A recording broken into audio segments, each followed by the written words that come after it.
Halo keluarga Indonesia, apa kabar? Senang sekali saya Astia Dika bisa kembali menemani Anda di acara Kumpul Keluarga. Keluarga Indonesia.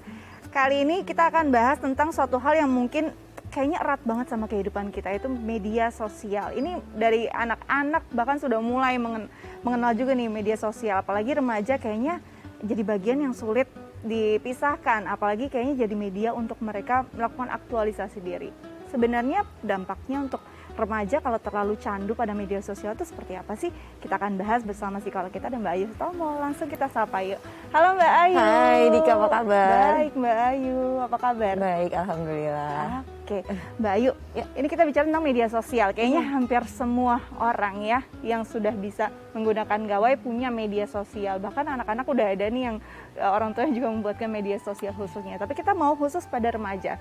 Sedekat apa sih menurut pandangan Mbak Ayu kondisinya saat ini media sosial dan remaja tuh kaitannya sedekat apa? Oke, sedekat hampir sama bagi sekarang gitu kan ya.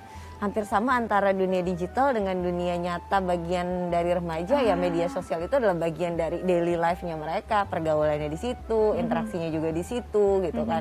Hampir semua hal dilakukan, aktivitas juga dari situ gitu kan. Sehingga kalau ditanya seberapa erat, bisa dibilang sangat erat sekali gitu ya, apalagi di masa remaja, kebutuhan untuk saling terhubung dengan teman-temannya gitu kan, untuk berkonformitas atau mengikuti apa yang temannya lakukan, itu semua kan update-nya dari media sosial ya. Jadi mungkin bisa dibilang jarang sekali ada remaja yang tidak memiliki media sosial gitu ya, hampir sebagian besar mungkin punya, dan itu menjadi bagian dari kehidupan sehari-hari mereka gitu. Oke, jadi memang betul-betul erat, bahkan kadang-kadang itu jadi gambaran kehidupan mereka secara utuh gitu ya. Padahal sebenarnya kadang-kadang kalau kita mungkin orang dewasa sering memframing sendiri media sosial kita. Mungkin kita hanya mau menampilkan A, B gitu. Tapi kalau remaja bisa jadi mereka menampilkan semuanya gitu ya. Iya, mungkin saja hal tersebut dilakukan ketika remaja belum mendapatkan informasi yang cukup tentang literasi digital.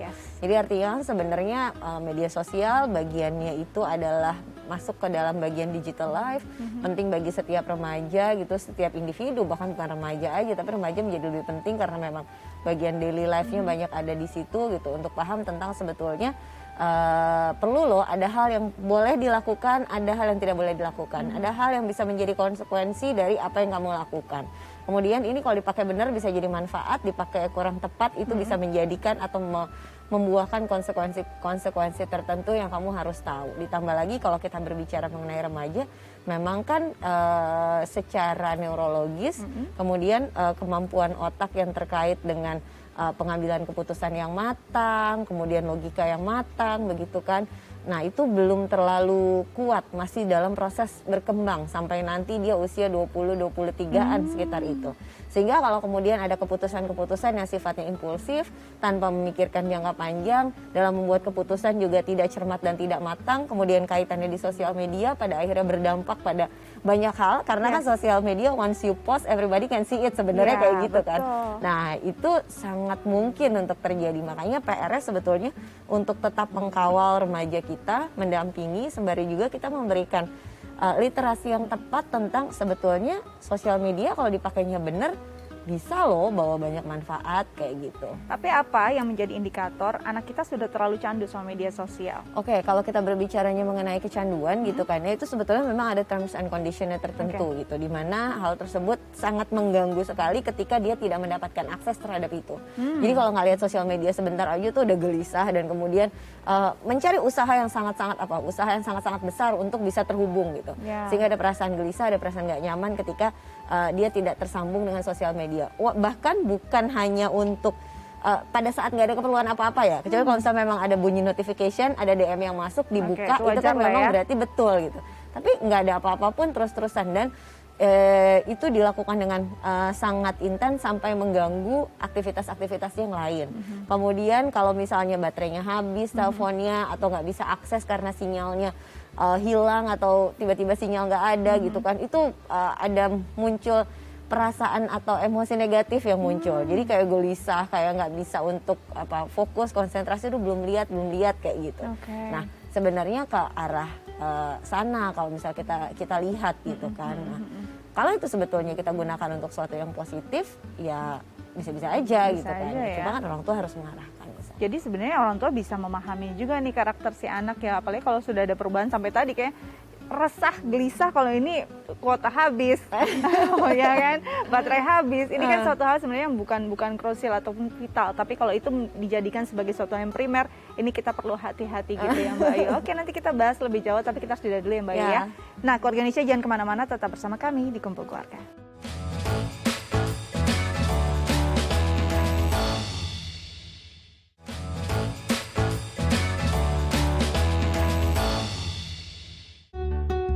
Ya, keluarga Indonesia kembali lagi di Kumpul Keluarga, masih membahas tentang remaja dan media sosial. Kita akan coba ngobrol dengan salah satu remaja kita, mungkin bisa sharing tentang tema kita hari ini. Langsung kita sapa, ada Kafa.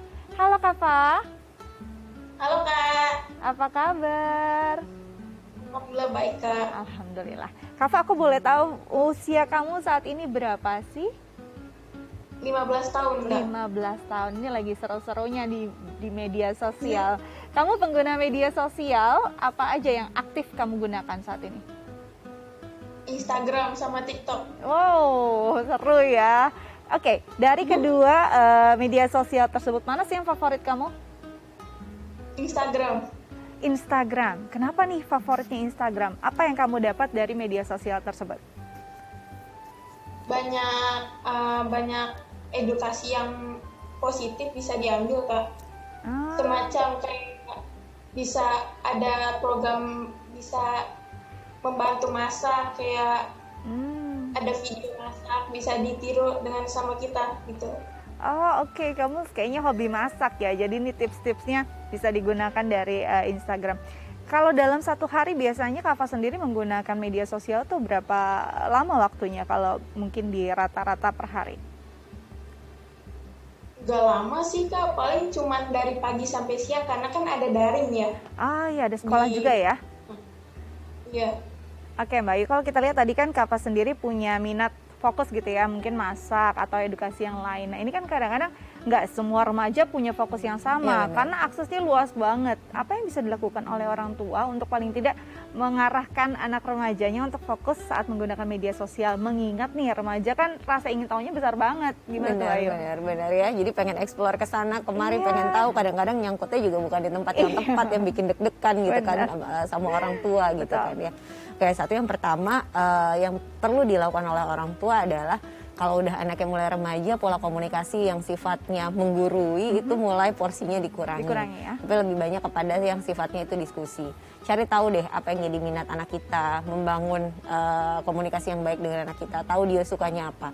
Kalau dia sukanya di satu bidang, kita buka ke dia berbagai source yang bisa bantu dia untuk penuhi apa yang jadi minatnya dia, tapi sudah bisa kita pastikan bahwa source tersebut itu baik. Nah, untuk buat komunikasi yang baik tersebut sebenarnya harus connection dulu, jadi terkoneksi dengan si remaja kita gitu kan, sehingga punya koneksi yang baik. Pun kalau kita punya masalah mau mengarahkan, kita correctionnya gampang karena connectionnya udah enak gitu. Kemudian juga sebagai orang tua gitu kan ya, nggak apa-apa juga kita follow Instagram atau TikToknya anak-anak kita gitu kan, it's really okay. Cuma memang ada do dan don'ts yang harus dipahami sama setiap orang tua ketika ada rules-nya lah, ketika kita follow akun sosial media remaja kita gitu kan. Jangan sampai aman-aman ternyata punya second account gitu kan. Kalau di hide gimana tuh? Itu bisa ada orang tuanya yang di hide. Aduh, iya kan bisa jadi kan, itu karena privasi anak. Mungkin nggak sih kita saat anak membatasi kita pada akses media sosialnya, ini pasti kan ada yang ingin ditutupi atau ada ruang privasi yang mungkin anak nggak mau orang tuanya tahu. Sebenarnya bisa jadi bukan karena ada hal buruk yang ditutupi, dia ingin bebas berekspresi saja gitu. Saat ini terjadi, apakah orang tua bisa mengintimidasi atau justru membiarkan, atau kita yang jadi punya fake account nih? Oke.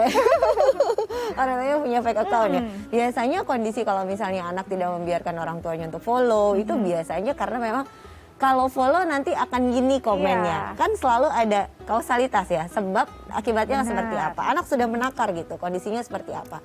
Itu bisa dibicarakan ke anak. Mami mau follow dong, Mami janji deh nggak komen-komen yang aneh-aneh, Mami cuma mau lihat ini, lihat ini. Kalau relasinya enak, kemudian itu nyaman sih sebenarnya fine-fine aja. Nggak akan ada yang kemudian, biasanya kalau misalnya ada yang sampai diumpetin atau apa, Kalau menurut pengalaman biasanya kalau ditanya ke remaja, iya soalnya mami suka komen yang aneh-aneh, suka JB-JB gitu kan, join bareng di komen-komen gitu kan. Nah itu sebenarnya yang itu juga buat kita orang tua untuk tahu sampai mana batasan kita pada saat kita memfollow sosial media anak, sejauh mana kita boleh kasih komen, sejauh mana kita boleh kasih komentar, sejauh mana kita bisa menegur. Kalaupun isinya kayaknya kurang sesuai deh, negurnya nggak di situ juga. Di situ, negurnya ya. Belakangan, caranya juga beda gitu kan, karena udah masuk areanya remaja gitu. Gitu, jadi memang harus tahu juga treatmentnya seperti apa gitu. Benar. Ya. Kita coba tanya sama Kava. Kava, hubungan kamu dengan media sosial orang tua itu seperti apa? Apakah justru memang benar-benar terbuka, bisa saling komunikasi di media sosial, atau memang Kava sendiri membatasi akses media sosial bersama orang tua?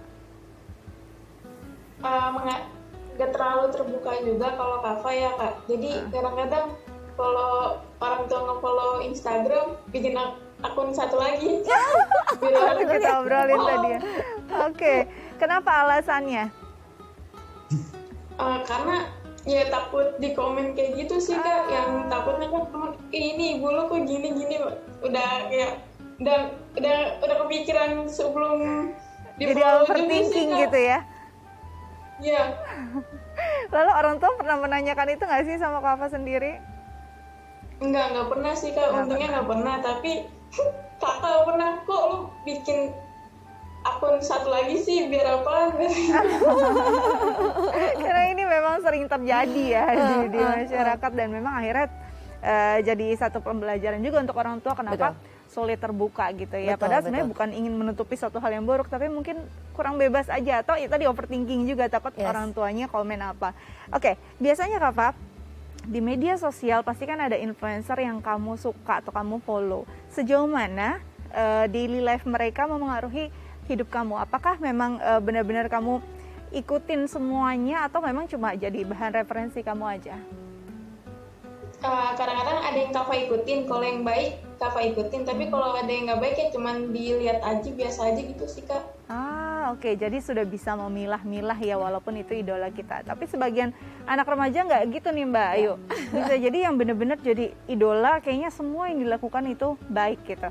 Gimana caranya kita mengarahkan anak remaja kita untuk ya bisa membatasi, memahami bahwa idolanya juga pasti punya kekurangan yang nggak harus dia ikutin. Bahkan mungkin dia punya kelebihan yang nggak selalu sama dengan idolanya. Iya, benar. Jadi sebenarnya gini, menarik saya kaitkan dengan yang sebelumnya, ketika anak punya second account gitu kan, kemudian account alternatif lah, yang emang hanya teman-teman terdekatnya yang tahu atau apa.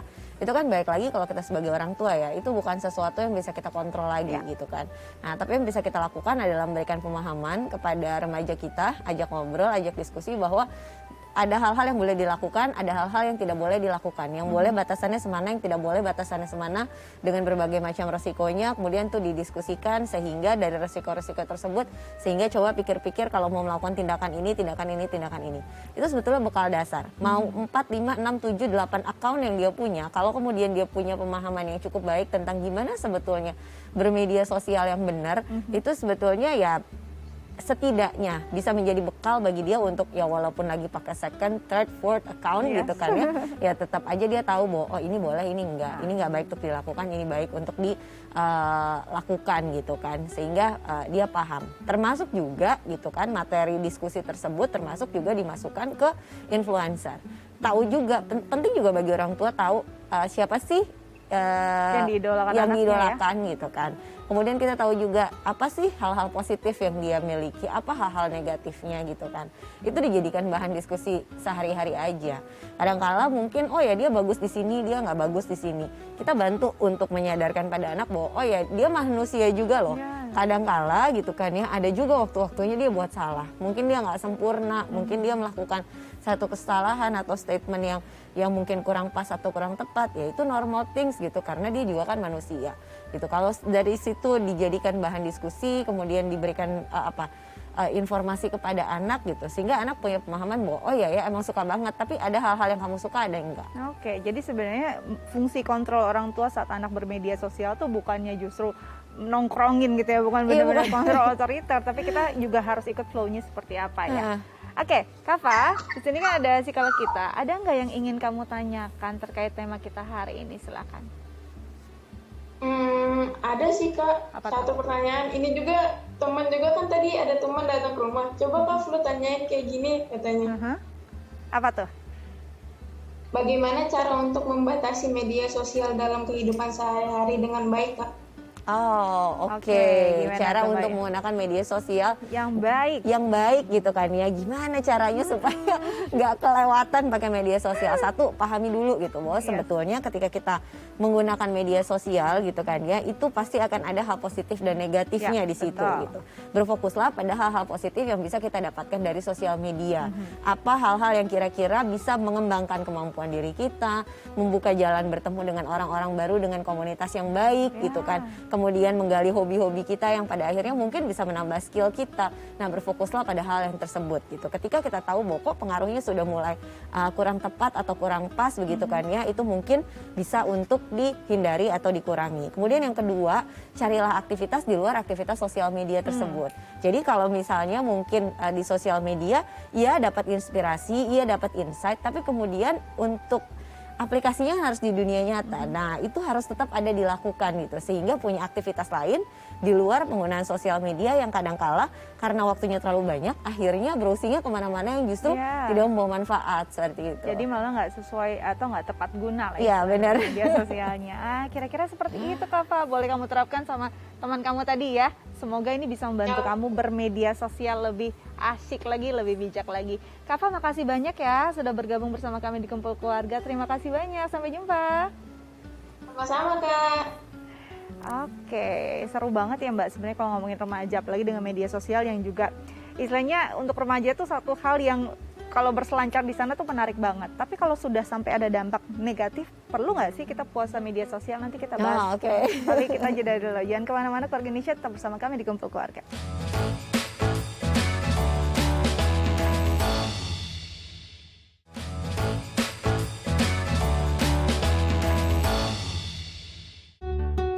Ya, Keluarga Indonesia kembali lagi di Kumpul Keluarga, masih membahas tentang remaja dan media sosial. Mbak Ayu, saat kita posting, itu kan semua orang bisa lihat gitu ya. Siap sih pas posting, tapi nggak siap di komen. Nah, saat remaja kita di komen, terus akhirnya mungkin ada komentar yang tidak menyenangkan. Ini kan lama-lama kalau dia tidak siap juga, mentalnya bisa memengaruhi psikologis dia juga gitu. Benar. Apa yang harus dilakukan saat kita melihat anak remaja kita nih sebenarnya sudah nggak nyaman dengan media sosialnya, tapi terus saja ada di sana? Oke. Beberapa kali saya ketemu case yang seperti ini, di mana ketemu dengan remaja yang feel left out dengan teman-temannya. Jadi merasa tertinggal dibandingkan teman-temannya ketika dia membandingkan hidupnya dengan hidup temennya yang diposting di sosial media. Wow. Dan itu menyebabkan perasaan cemas, berkepanjangan, sampai pada akhirnya harus bertemu dengan psikolog untuk mengatasi perasaan tersebut.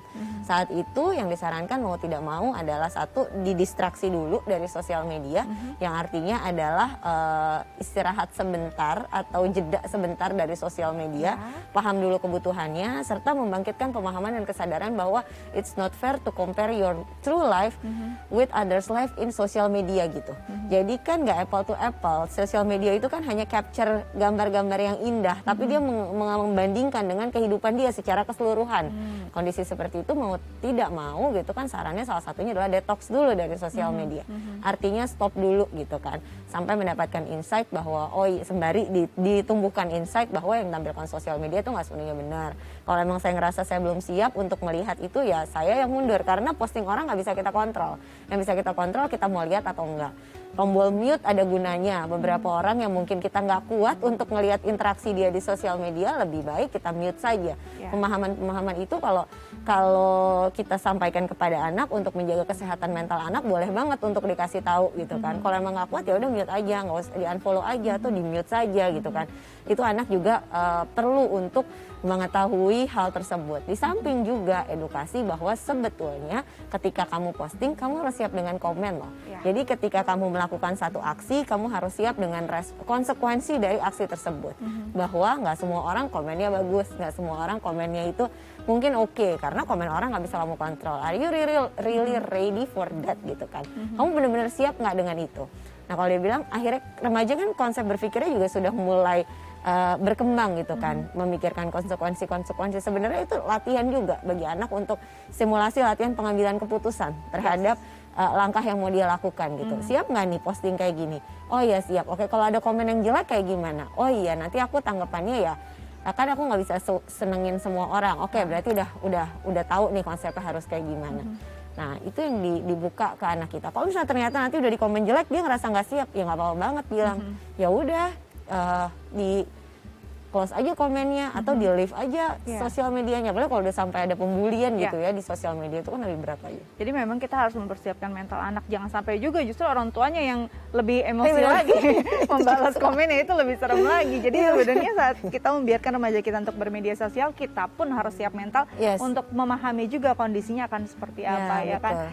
Nah Mbak Ayu, saat kita detox atau ada juga yang hiatus gitu ya, ini kan pastinya kalau yang sudah candu sebentar-sebentar 5 menit sekali lihat, 5 menit sekali lihat. Ini kan satu habit yang sebenarnya menyimpang gitu kan. Betul. Apa yang harus dilakukan untuk ini tidak terjadi, atau selama proses apa ya namanya direparasi lah cara hidupnya ini ya, yang udah lama berjalan ini tidak berjalan terlalu apa ya? Terlalu berat untuk si remaja. Iya betul. Oke, kalaupun memang mau detox gitu kan ya, kalau memang nggak kuat secara langsung atau kita bilangnya flooding gitu, ditarik semuanya udah langsung, nggak boleh semua itu belum kuat gitu kan, atau masih mau mengurangi, tidak langsung secara keseluruhan menghentikan gitu kan ya, ya nggak apa-apa. Misalnya tadinya biasanya 1 jam itu berapa kali buka, 5 atau 6 kali buka gitu. Sekarang coba ya dikurangin. Hanya boleh buka kalau timernya itu dia bunyiin, dan itu hanya 5 sampai 10 menit gitu kan. Sehingga nggak boleh buka lagi gitu. Atau kalau misalnya memang dilatih gitu ya, di uninstall sementara dari handphonenya fitur sosial media yang dia gunakan gitu kan, untuk di uninstall sementara. Kemudian yang ketiga, mulai banyak melakukan aktivitas-aktivitas yang bisa menjadi pengganti dari aktivitas browsing di sosial media tersebut. Karena kadang-kala biasanya browsing sosial media itu terjadi pada saat kita nggak ngapa-ngapain. Tapi ya kalau lagi kondisinya kita moodnya bagus, it's okay. Tapi kadang-kala saat kita juga berada dalam kondisi yang down, mungkin juga untuk kepikir, kok orang hidupnya enak banget ya, kok ini gini ya, kok ini gitu ya, oh ini kayaknya ini ya, hal-hal yang seperti itu gitu.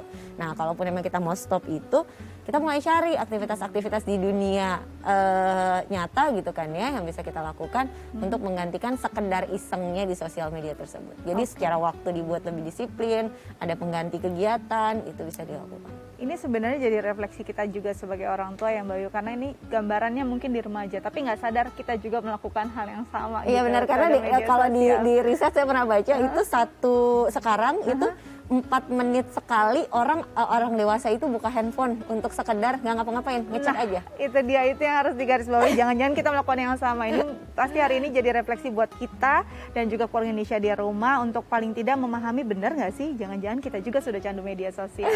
Mbak Ayu, makasih banyak lah sudah berbagi bersama kami di Kumpul Keluarga. Terus jaga kesehatan ya Mbak Ayu, biar bisa berbagi untuk keluarga Indonesia di rumah.